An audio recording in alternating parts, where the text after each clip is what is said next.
آمين.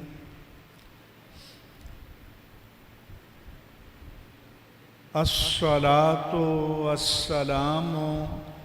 على رحمة للعالمين حبيبنا وحبيب رب العالمين خاتم الأنبياء والمرسلين امام الاولین والآخرین سید الرسل والنبیین سیدنا ومولانا ومأوانا وملجانا محمد وعلى آلہ الطیبین الطاہرین وعلى صحابته الصدیقین الصادقین وعلى كل من تبعهم بإحسان إلى يوم الدين وبعد.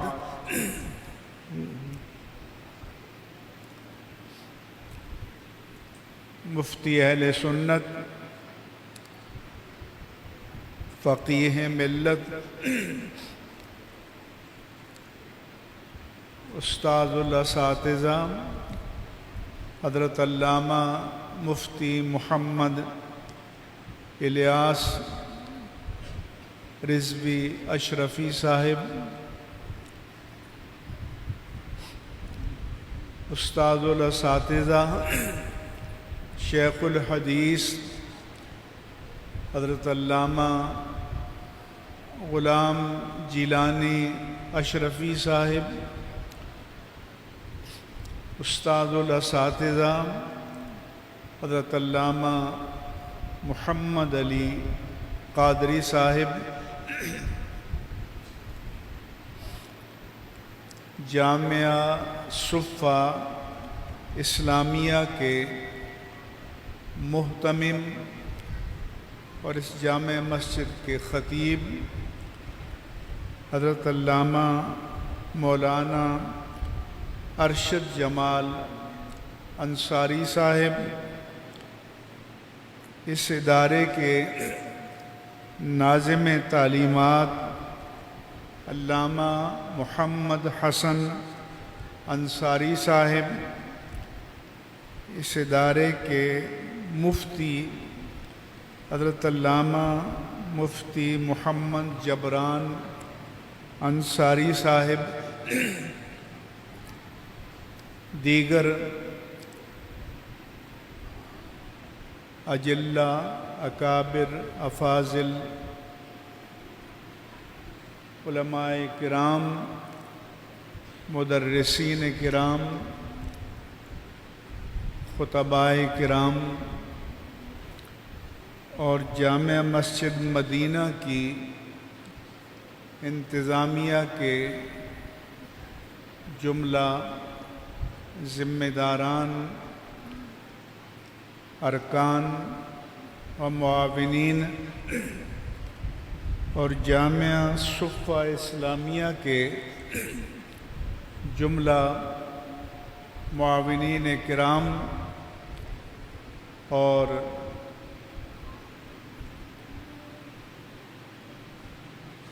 جملہ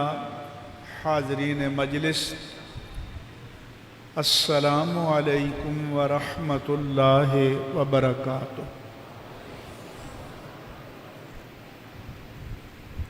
سب سے پہلے میں علامہ ارشد جمال انصاری صاحب، ان کی پوری ٹیم اور معاونین کو مبارکباد پیش کرتا ہوں کہ یہ ادارہ اور یہ مرکز نہایت وقی دینی خدمات انجام دے رہا ہے۔ مجھے بتایا گیا کہ حفظ و ناظرہ میں تقریباً 750 طلباء ہیں اور علوم دینیہ کے 130 اور مدرسۃ البنات میں 40 طالبات تعلیم پا رہی ہیں، اور یہ نہایت قابل قدر، قابل تحسین کام ہے، اور میں اس پوری ٹیم کو مبارکباد پیش کرتا ہوں۔ دوسرا یہ کہ اللہ تعالیٰ نے اپنے حبیب مکرم صلی اللہ علیہ وآلہ وسلم کو فرمایا تھا وَأَنذِرْ عَشِيرَتَكَ الْأَقْرَبِينَ کہ پیارے حبیب، آپ اپنے قرابت داروں اور اپنے قبیلے کے افراد کو اللہ تعالیٰ کے عذاب سے ڈرائیے اور دین کی دعوت دیجیے۔ تو میں پوری انصاری برادری کو مبارکباد پیش کرتا ہوں کہ ان کے اندر سے یہ علماء کی ٹیم تیار ہوئی، اور اب اس پورے علاقے کو اب یہ دینی تعلیمات سے فیضیاب کر رہے ہیں، اور آپ سب کو ان کا ممد، معاون اور دست و بازو بننا چاہیے۔ یہ بھی جان کر مجھے خوشی ہوئی کہ ادارے کی عمارت 2 منزلیں فنشنگ کے مراحل سے گزر چکی ہیں، تیسری منزل پر فنشنگ کا کام جاری ہے، اور پھر اس کے بعد آخری منزل ہے۔ یہ بھی مجھے راستے میں حضرت نے بتایا کہ کچھ اور صاحب خیر نے ان کو ایک دوسری جگہ بھی دی ہے، اور وہاں بھی ماشاءاللہ تعمیر، توسیع اور ترقی کا کام منصوبہ بندی کے ساتھ یہ کرنے والے ہیں۔ میں نے ان سے یہ بھی کہا ہے کہ ایک انتہائی اعلیٰ معیار کا جدید انگلش میڈیم اسکول بھی آپ کو موقع ملے تو بنائیں، اور پوری طرح سے یہ لوگ مشنری ہیں،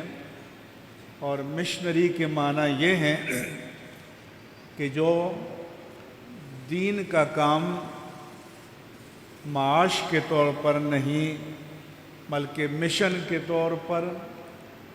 دعوت کے طور پر، اور اپنے اصلی مدعا اور مقصود کے طور پر یہ حضرات انجام دے رہے ہیں۔ اس کے بعد آج کا جو اجتماع ہے، ایک تو ادارے کا سالانہ جلسہ ہے، دوسرا اس کے بانی علامہ لیاقت حیات رحمہ اللہ تعالی اور ان کے معاون قاری عبدالقدیر صاحب رحمہ اللہ تعالی، ان دونوں کے ایصال ثواب کی بھی یہ تقریب ہے۔ اللہ تعالیٰ ان دونوں کے لیے اس ادارے کی خدمات کو اور تمام معاونین کے لیے تا قیامت صدقہ جاریہ فرمائے۔ مزید حضرت نے بتایا کہ یہ عرس مجددین ہے، یعنی حضرت شیخ احمد سرہندی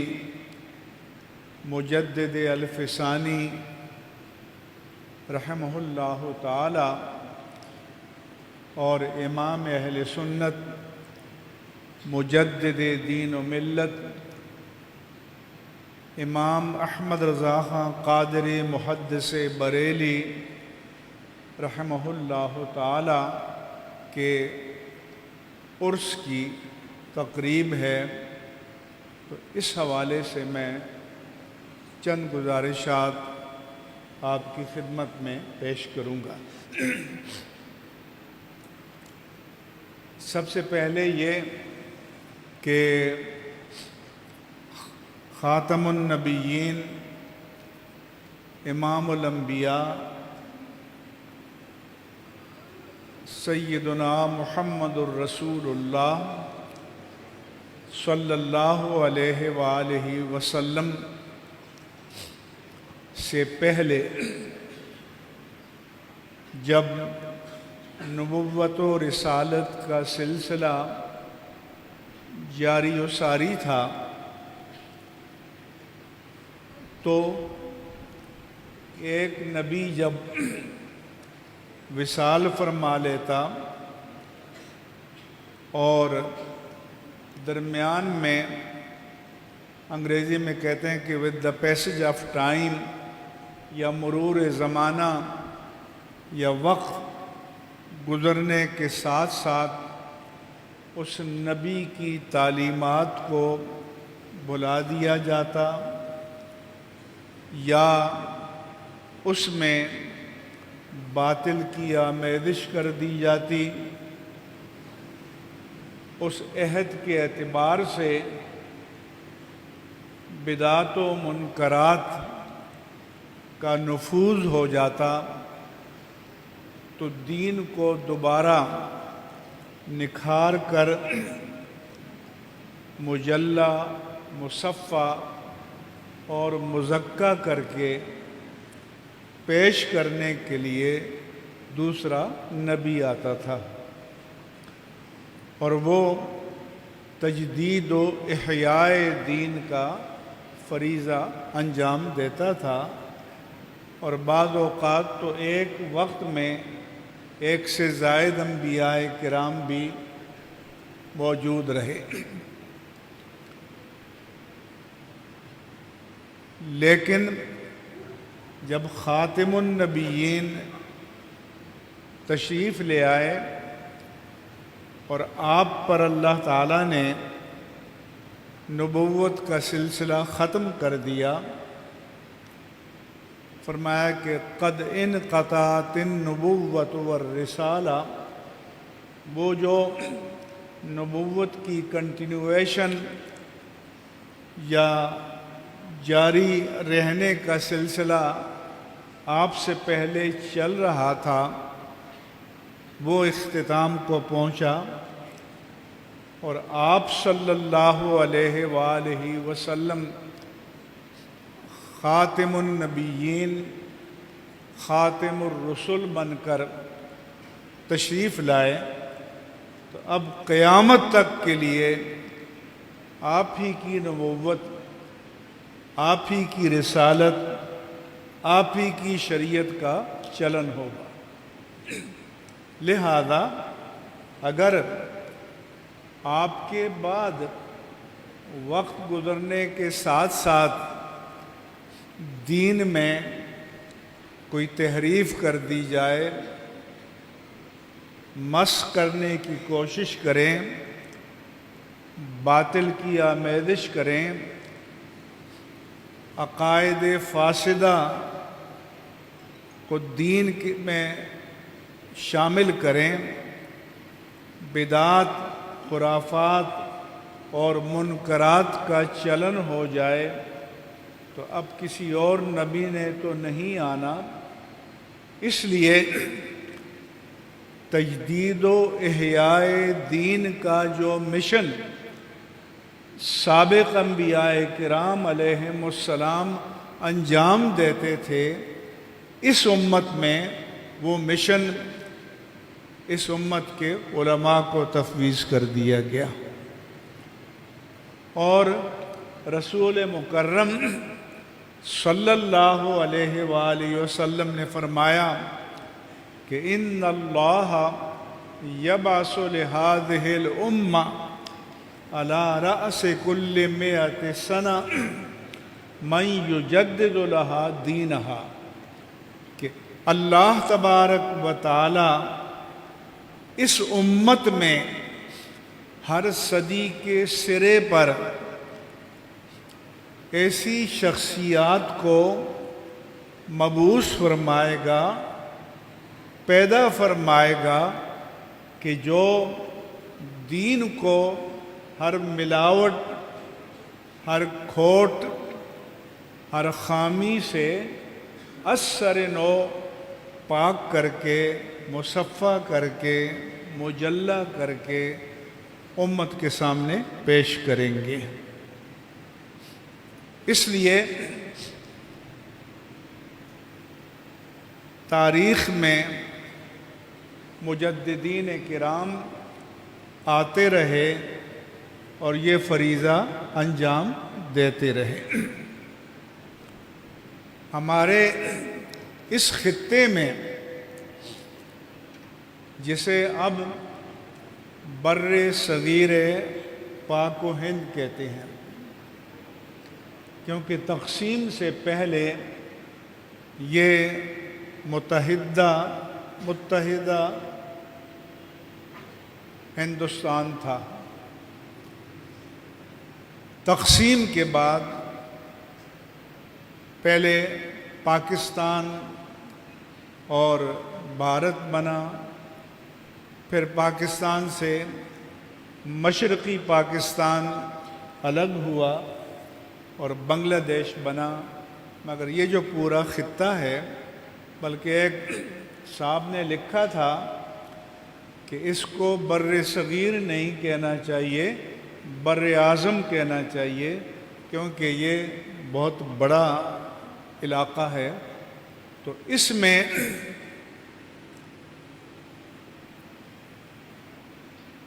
دسویں اور 11ویں صدی ہجری میں شیخ احمد سرہندی مجدد الف ثانی تشریف لائے۔ ویسے تو مجدد میہ ہوتا ہے صدی کا مجدد، لیکن ان کا تجدیدی کام بہت غیر معمولی تھا، لہذا ان کو صدی نہیں بلکہ 1000 سال کا مجدد کہا گیا ہے، مجدد الف ثانی۔ ان کا سن وصال 1034 ہجری ہے، اور آج 1447 ہجری ہے۔ اس کے معنی یہ ہیں کہ آپ کے وصال کے بعد 413 سال گزر چکے ہیں۔ ان کا تجدیدی کارنامہ کیا تھا؟ پہلے تو یہ سمجھیں کہ آج ہم جس دور میں ہیں، آج تو لوگوں نے وائلڈ لائف یا جنگلی حیوانوں کے حقوق کے بھی قوانین بنا رکھے ہیں، حقوق حیوانات بھی ہیں، قیدیوں کے بھی حقوق ہیں، باقاعدہ جیل مینول ہوتا ہے، حتیٰ کہ جنگی قیدیوں کے بھی حقوق ہیں۔ مگر اس زمانے میں بادشاہت تھی، شخصی بادشاہت تھی، لہذا اس طرح کے حقوق کا قطعاً کوئی تصور نہیں تھا۔ آج تو آپ سنتے رہتے ہیں عدالت میں ایک طرف کہا جاتا ہے دیسی مرغی، دیسی گھی، فلاں چیزیں ہیں، دوسری طرف کہا جاتا ہے کہ ہمیں سہولتیں نہیں مل رہی، اس زمانے میں ان چیزوں کا قطعاً کوئی تصور نہیں تھا۔ آپ کا پہلا تجدیدی کارنامہ کیا تھا؟ مغل بادشاہوں میں اکبر بادشاہ سب سے کم پڑھا لکھا تھا وہ ذہین، اور اس کا دور حکومت بھی کافی طویل ہے۔ تو اس کو نورتن یا درباری ملے تو اس کے ذہن میں ڈالا کہ اب وہ دین جو خاتم النبیین صلی اللہ علیہ وسلم تشریف لائے تھے اب وہ پرانا ہو گیا، اور اب آپ مرکز ملت ہیں، آپ کے نام سے اب نیا دین متعارف ہونا چاہیے۔ چنانچہ ایک ملغوبہ بنایا، اس کے حرم میں ہندو عورتیں بھی آ گئیں، دوسرے مذاہب کے بھی لوگ آ گئے، اور وہ ایک لطیفہ ہے نا کہ ایک آدمی حلوائی کی دکان پر گیا تو کہا کہ یہ کون سی مٹھائی ہے؟ اس نے کہا فلاں، اس نے کہا 10 کلو ڈال دو۔ پھر دوسری مٹھائی، انہوں نے کہا یہ مٹھائی ہے، انہوں نے کہا 10 کلو یہ ڈال دو۔ 10 قسم کی مٹھائیاں 10 کلو ڈالیں، پھر کہا ان کو مکس کر دو، پھر کہا ایک پاؤ دے دو۔ تو اس کو بھی کہا کہ آپ مکسچر بنا دیں تاکہ ہندو بھی خوش ہوں اور مذہب والے بھی خوش ہوں، مسلمانوں کو بھی بہلایا جائے اور اکبر شاہی دین الہی آپ کے نام سے منسوب ہو۔ اس کا نام تھا جلال الدین اکبر۔ جب آ کر کوئی سلام کرتا تو یہ رائج کیا کہ اللہ اکبر کہے گا اور سننے والے جل جلالہ کہیں گے، تاکہ اس کے لیے ایک تصور الوہیت پیدا ہو جائے۔ تو یہ فتنہ یونٹی آف ریلیجنز یا وحدت ادیان یہ وہاں سے چلا تھا، اور آج بھی یہ تحریک UN کی سطح پر بھی اور جگہ بھی جاری رہتی ہے کہ سب ادیان کی تھوڑی تھوڑی باتوں کو ملا کر ایک مصنوعی پروڈکٹ دین بنا لیا جائے، اور یہ مذہب کے نام پر جھگڑے ٹنٹے فلاں یہ ختم ہو جائیں۔ تو اس فتنے کے آگے مجدد الفسانی کھڑے ہوئے۔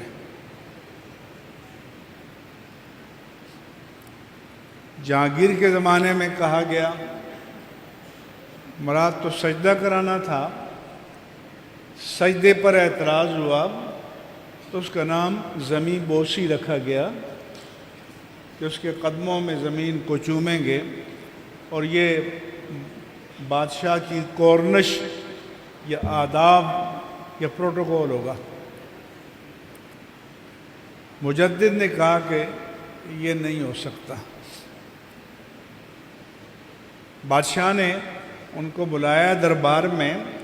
اور چوکھٹ چھوٹے سائز کی رکھی تاکہ مجدد جب داخل ہوں تو ان کو جھک کر داخل ہونا پڑے اور ہم کہہ سکیں کہ مجدد بادشاہ کے سامنے سلامی کے لیے جھک گئے، مگر وہ مجدد تھے۔ وہ گئے اور سر کو جھکا کر جھکنے کی بجائے سر کو پیچھے کر کے اور پھر وہاں چوکھٹ سے داخل ہوئے، یہ بتانے کے لیے کہ جو سر اور جو پیشانی رب العالمین کی بارگاہ میں جھک جائے وہ غیر اللہ کی بارگاہ میں کبھی جھک نہیں سکتی۔ پھر ان کو جیل میں ڈالا گیا گوالیار میں، تو آپ نے سنت یوسفی ادا کرتے ہوئے، کیونکہ یوسف علیہ السلام کو بھی جیل میں ڈالا گیا تھا، تو جیل میں ان کے دو ساتھی ہو گئے، انہوں نے کہا کہ یا صاحب السجن ارباب متفرقون ام اللہ الواحد القہار، اے میرے جیل کے ساتھیوں، کیا کئی خداؤں کو ماننا یہ بہتر ہے کہ ایک وحدہ لا شریک کو مانا جائے؟ تو انہوں نے جیل میں رہتے ہوئے جیل کے ساتھیوں کو بھی تبلیغ کی، اور اپنے مکتوبات کے ذریعے، خطوط کے ذریعے جو نظام حکومت کے لوگ تھے ان کو بھی خطوط لکھ لکھ کر دین کی دعوت دیتے رہے، اور آج مکتوبات مجدد جو ہیں وہ دین کا ایک بہت بڑا سرمایہ ہے۔ تو اس لیے حضرت مجدد الفسانی نور اللہ مرقدہ ورحمہ اللہ تعالی کا بہت بڑا کارنامہ تھا۔ اس لیے علامہ اقبال نے کہا تھا کہ گردن نہ جھکی جس کی جہانگیر کے آگے، جس کے نفس گرم سے ہے گرمی احرار۔ وہ ہند میں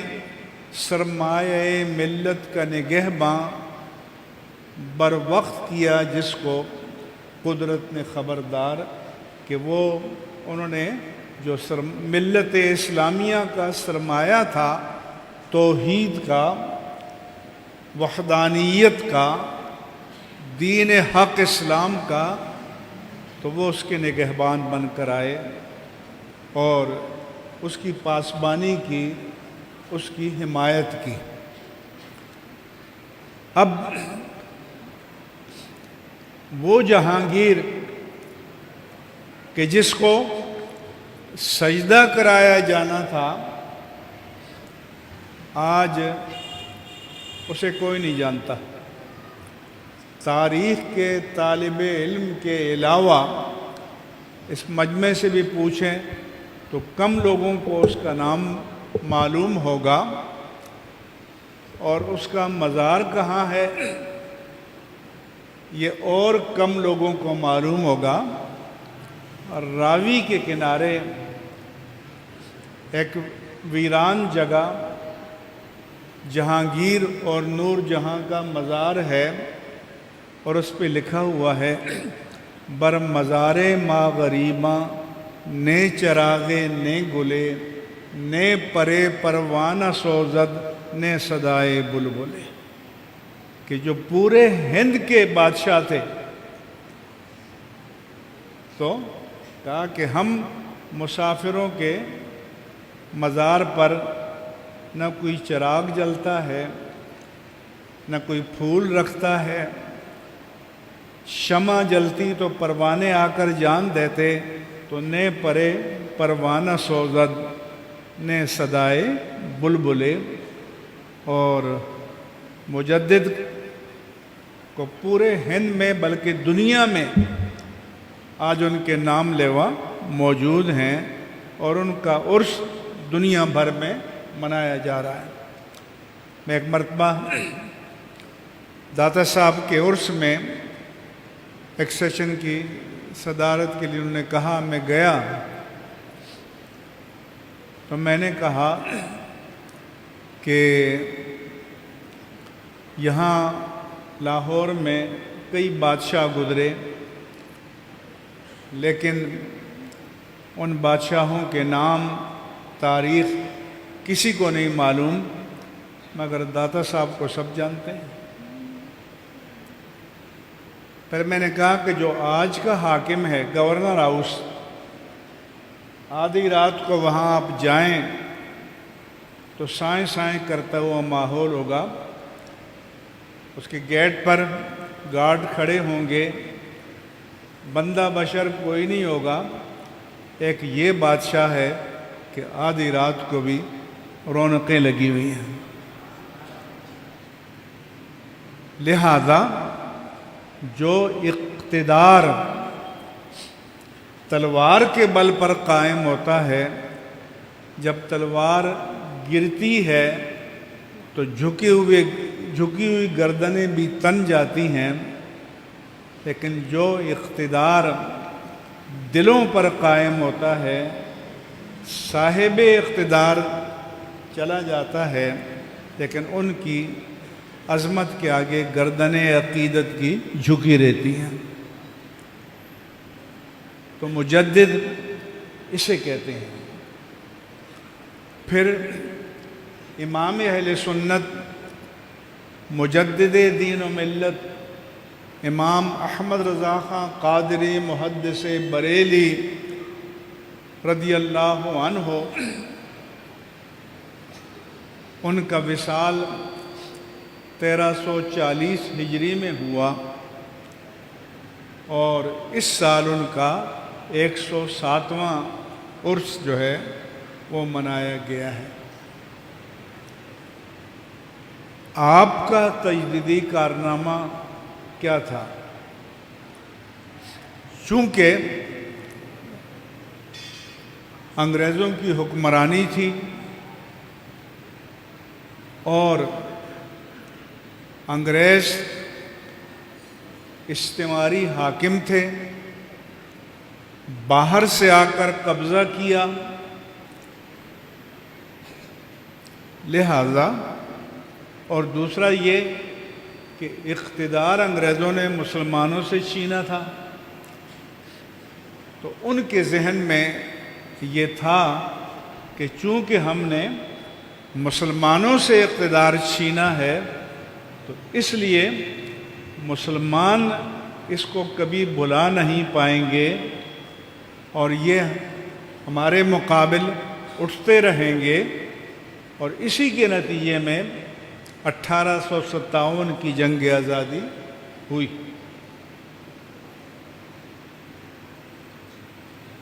دوسرا یہ کہ انہوں نے مسلمانوں کو ڈیفیوز کرنا تھا، کمزور کرنا تھا،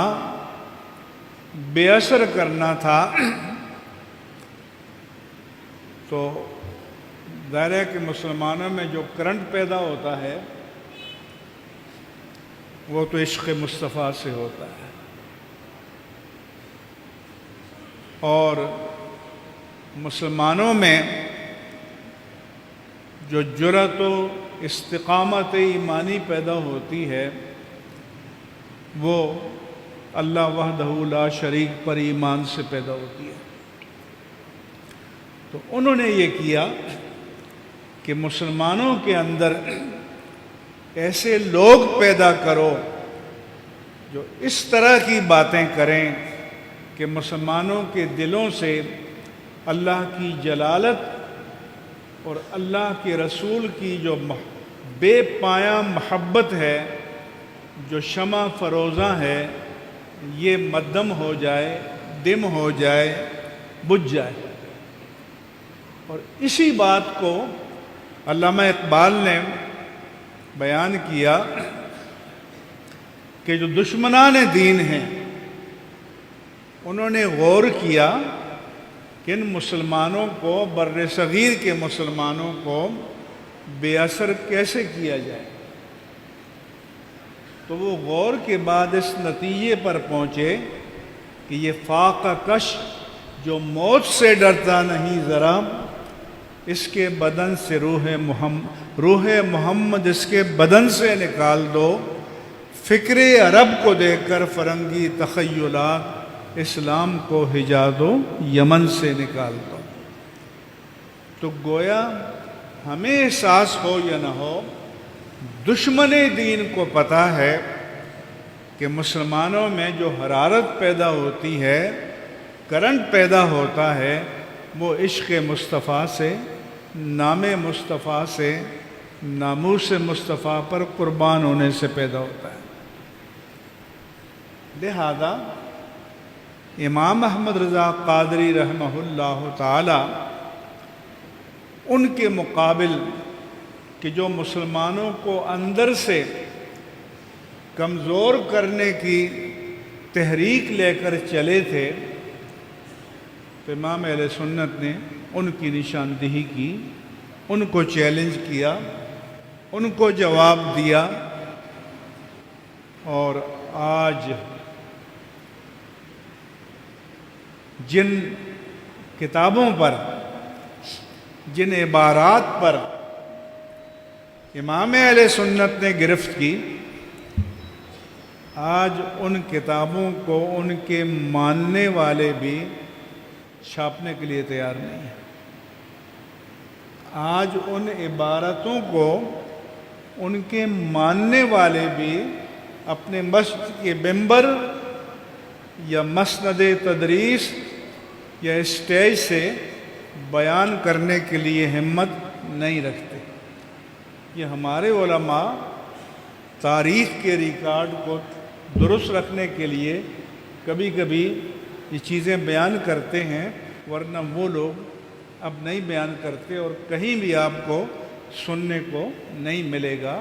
اور یہ امام اہل سنت کی فتح مبین کی سب سے بین دلیل ہے۔ دوسرا، ترجمہ قرآن۔ پہلی بات تو یہ ہے کہ ایک عرصے تک قرآن کریم کا ترجمہ نہیں کیا جاتا تھا۔ اس لیے نہیں کیا جاتا تھا کہ قرآن تو معجزہ ہے، اور بندے کے لیے ممکن ہی نہیں ہے کہ وہ قرآن کے ایک جملے یا قرآن کی ایک آیت کا اپنی زبان میں ایسا معنی کرے جو ان تمام معنی کو محیط ہو جائے کہ جو قرآن کے کلمات طیبات میں موجود ہیں۔ مگر پھر چلتے چلتے علماء نے مصلحت اس میں سمجھی کہ سب عربی نہیں پڑھ سکتے، اس لیے کچھ نہ کچھ لوگوں کی سمجھ میں آئے اور ترجمہ کیا جانے لگا۔ مگر ایک زبان میں، مثلا اردو میں اگر 1000 تراجم ہو جائیں تو کوئی یہ دعویٰ نہیں کر سکتا کہ میں نے کلام ربانی کے ترجمے یا ترجمانی کا حق ادا کر دیا ہے۔ میں نے لکھا تھا کہ ایک عربی شاعر نے اپنے محبوب کے بارے میں کہا کہ یزید کا وجہ حسناً اذا ما زدتہ نظرا، کہ میرے محبوب کے حسن اور جمال کے اتنے زاویے ہیں، اتنی جہتیں ہیں، اتنے رنگ ہیں کہ جتنی بار تم اس کو دیکھو گے کوئی نیا زاویہ تمہارے سامنے آئے گا۔ تو اگر ایک جمال مجازی یا جمال مخلوق اس کا اگر یہ کمال ہو سکتا ہے تو پھر جمال خالق کا کمال کیا ہوگا؟ اور قرآن تو اللہ کا کلام ہے۔ تو لوگوں نے قرآن کے ترجمے میں جو آج بھی ریکارڈ پر موجود ہیں ایسی غلطیاں کی کہ اب وہ خود ان کے جو نئے ترجمے آ رہے ہیں اب وہ ان کو بدل رہے ہیں۔ مثلا قرآن میں ہے وَظَنُّونَ اذ ذَهَبَ مُغَاضِبًا، کہ مچھلی والے نبی جب اپنی قوم سے ناراض ہو کر چلے فظن ان لن نقدر علیہ، تو انہوں نے گمان کیا، تو شیخ الہند نے ترجمہ کیا کہ ہم ان پر قابو نہیں پا سکیں گے۔ اب آپ سوچیں، ہم جیسا گناہگار آدمی کبھی اپنے ذہن کے خواب و خیال میں بھی نہیں سوچ سکتا کہ اللہ ہم پر قابو نہیں پا سکے گا۔ کوئی نبی یہ سوچ سکتا ہے؟ تو اس لیے ترجمہ قرآن کے لیے اتنا کافی نہیں ہے کہ عربی ڈکشنری میں اس لفظ کے یہ معنی ہے، کیونکہ قدر یقدر کے ایک معنی قدرت کے ہیں اور ایک معنی تنگی کے ہیں۔ ان اللہ یبسط الرزق لمن یشاء ویقدر، اللہ فرماتا ہے کہ اللہ جس کے لیے چاہتا ہے رزق کو کشادہ کر دیتا ہے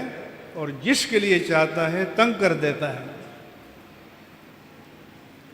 تو تنگی کے ہیں۔ تو اب اگر عربی میں تو ایک معنی کے لیے بعض اوقات 40 الفاظ ہیں اور بعض اوقات ایک لفظ کے 40 معنی مل جائیں گے۔ تو ترجمہ کرتے وقت یہ دیکھا جاتا ہے کہ جس کے لیے یہ لفظ منسوب ہے کون سا ترجمہ اس کے شایع نشان ہے۔ تو امام اہل سنت نے کیا کہ انہوں نے گمان کیا کہ ہم ان پر تنگی نہیں کریں گے، ان کا مواخذہ نہیں کریں گے۔ یہ ترجمہ اللہ کے شان کے لائق ہے، لیکن یہ کہ قابو نہیں پا سکیں گے یہ تو توہین ہے۔ تو پھر وزارت تعلیم نے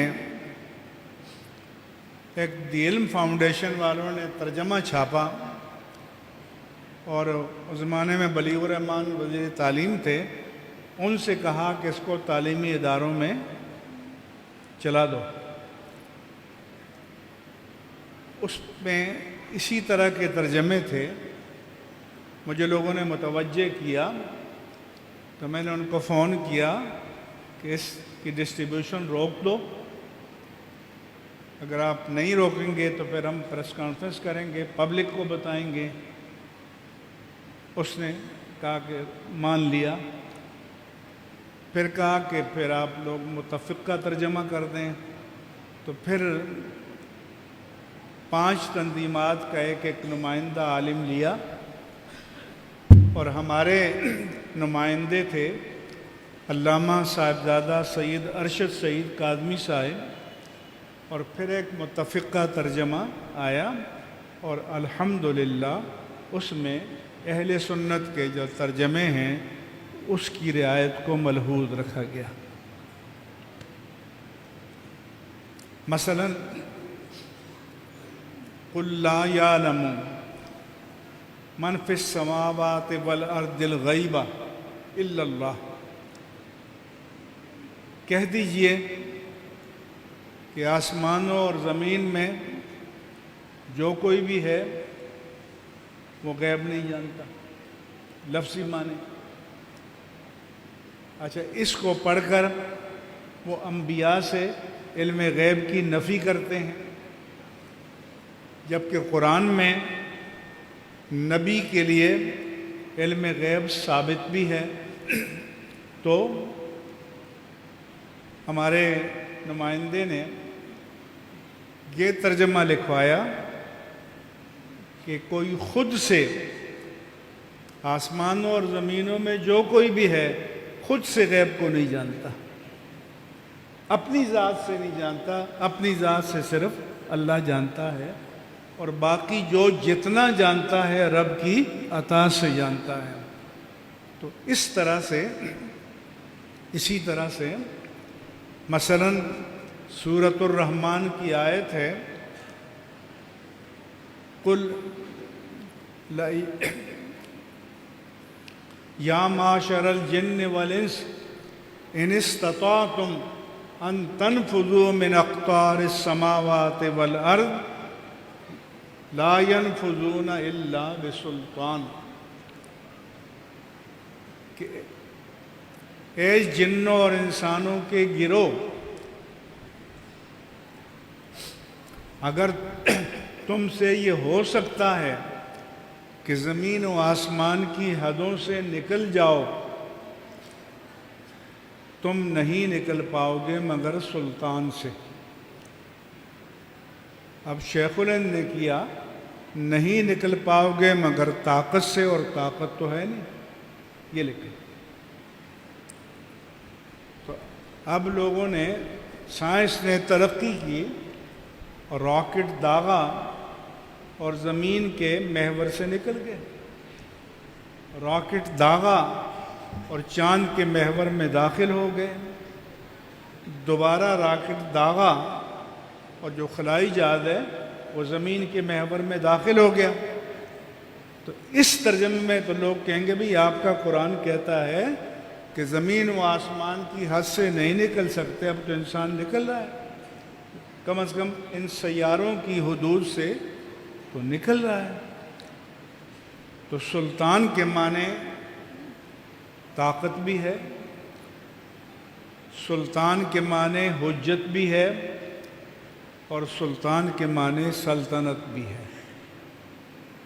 تو امام اہل سنت نے ترجمہ کیا کہ اے جنوں اور انسانوں کے گروہ، اگر تم زمینوں اور آسمانوں کی حدوں سے نکل سکتے ہو، نکل کر دیکھ لو، تم نہیں نکل پاؤ گے مگر جہاں بھی جاؤ گے اسی کی بادشاہت۔ گوئے بتایا کہ اگر انسان آج سے 1000 سال بعد بھی اور کئی سیاروں کی حدوں سے نکل جائے مگر اللہ کی بادشاہت کی حدوں سے باہر نہیں نکل سکتا، جہاں بھی جائے گا بادشاہت میرے رب ذوالجلال کی ہوگی۔ تو امام اہل سنت نے قرآن کے ترجمے میں بھی یہ بتایا کہ ترجمے کے آداب کیا ہونے چاہیے اور کون کون سی احتیاط ہے جو ترجمے میں ملحوظ رکھنی چاہیے۔ اس لیے اہل سنت و جماعت کو اپنے اکابر کے ساتھ جڑ کر رہنے کی ضرورت ہے، اور وہ اکابر جو عقائد کے اعتبار سے، مسلک کے اعتبار سے ہمارے پہچان ہیں، ہمارے ترجمان ہیں، اور اب بھی میں کہتا ہوں کہ یہ جو آپ نعت خوانوں، قوالوں، جاہل پیروں کے ساتھ جڑ جاتے ہیں، آپ علماء کے ساتھ جڑیں۔ ہاں، جو پیر عالم بھی ہے، عامل بھی ہے اپنے علم کے تقاضوں پر، ہمارے سر آنکھوں پر، لیکن جو عالم بھی نہیں ہے، عامل بھی نہیں ہے، محض صاحبزادہ ہے، شہزادہ ہے، پیرزادہ ہے، میرزادہ ہے، حضرت زادہ ہے، اتنا ہونا کافی نہیں ہے۔ اس لیے امام اہل سنت مجدد دین و ملت نے یہ بھی بتایا کہ آپ سے پوچھا گیا کہ کیا بیعت کرنا یا پیر بنانا ضروری ہے، ضروریات دین میں سے ہے؟ آپ نے فرمایا نہیں، انبیاء کا امام کلام اللہ، کلام الہی، علماء کا امام کلام رسول، اور عوام کا امام کلام علماء، یہ فرمایا۔ باقی بیعت و ارشاد تعلیم کے لیے، تزکیے کے لیے،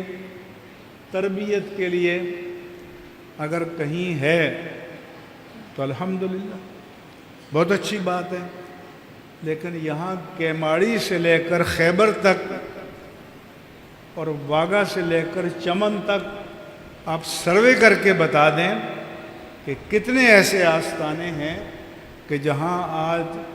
مسند سجادگی پر صحیح العقیدہ عالم اور عامل بیٹھے ہوئے ہیں، اور اس کا نتیجہ یہ ہے۔ اچھا، ہمارے جو وائز ہیں، سپر اسٹار، وہ ان پیروں کے ایجنٹ ہیں، مارکیٹنگ ایجنٹ۔ تو میں کہتا ہوں کہ ان کی ایجنٹی کی بجائے ہمیں تاجدار کائنات کا ایجنٹ بننا چاہیے۔ ہمیں اہل بیت اطہار، اصحاب کبار، ائمہ دین متین، محدثین کرام، ان بزرگوں کے مشن کا ہمیں ترجمان بننا چاہیے تاکہ دین اپنی اصل شکل میں قائم رہے۔ اور آج کل جو فتنے پیدا ہو رہے ہیں، کوئی مترفضہ کا ہے، کوئی کسی اور چیز کا ہے، ان فتنوں کا نفوذ اہل سنت و جماعت میں نہ ہو سکے اور نہ کسی بلیک میلنگ میں آئے۔ پوری استقامت کے ساتھ کھڑے ہوں۔ اور یہ جو مدارس ہیں یہ اسی لیے ہیں کہ یہ ہمارے دین کے ترجمان بھی ہیں، ہمارے دین کے محافظ بھی ہیں، ہمارے دین کے معلم بھی ہیں، ہمارے دین کے مربی بھی ہیں۔ اور میں تمام مسلمانوں سے، اہل سنت سے کہوں گا کہ ان مدارس اور ان علماء کے ساتھ آپ جڑے رہیں، وابستہ رہیں، تمسک کریں، اعتصام کریں اور پوری پختگی کے ساتھ، رسوخ کے ساتھ دین حق پر قائم رہیں۔ باقی جو مجتہد فی مسائل ہیں ان میں زمانے آتے رہیں گے، نت نئے حالات پیدا ہوتے رہیں گے۔ اس کے لیے ہمارے یہ علماء اجتہاد بھی کریں گے، رہنمائی بھی کریں گے، کیونکہ یہ کہیں نہیں کہا گیا کہ نئے حالات نہیں آئیں گے، نئے مسائل پیدا نہیں ہوں گے، ہوتے رہیں گے، اور ان کا حل پیش کرنا ان علماء ربانیین کی ذمہ داری ہے۔ اور انشاءاللہ یہ مدارس قائم ہیں تو یہ ذمہ داری نبھاتے رہیں گے۔ اور غزہ عالم عرب کے درمیان واقع ہے نا، تو ان مدارس کی برکت سے اور یہ ہماری مساجد کے ممبر، مصلی اور مسند تدریس کی آزادی کی برکت ہے کہ مظلوم فلسطینیوں کے لیے جتنی آواز پاکستان میں بلند کی گئی ہے کسی عرب ملک میں بلند نہیں کی گئی، کیونکہ ریاست کی غلامی میں ہے۔ تو ہمارا افتخار یہ ہے کہ یہ منبر رسول، مصلی رسول، مسند تدریس ریاست کی غلامی میں نہیں ہے، تاجدار کائنات کی غلامی میں ہے۔ اور ہماری کوشش ہے کہ جب تک جان میں جان ہے یہ غلامی کی نسبت قائم رہے، دائم رہے، ہمیشہ رہے، اسی پر جئیں اور اللہ اسی پر موت نصیب فرمائے۔ وما علیہ الا البلاغ المبین۔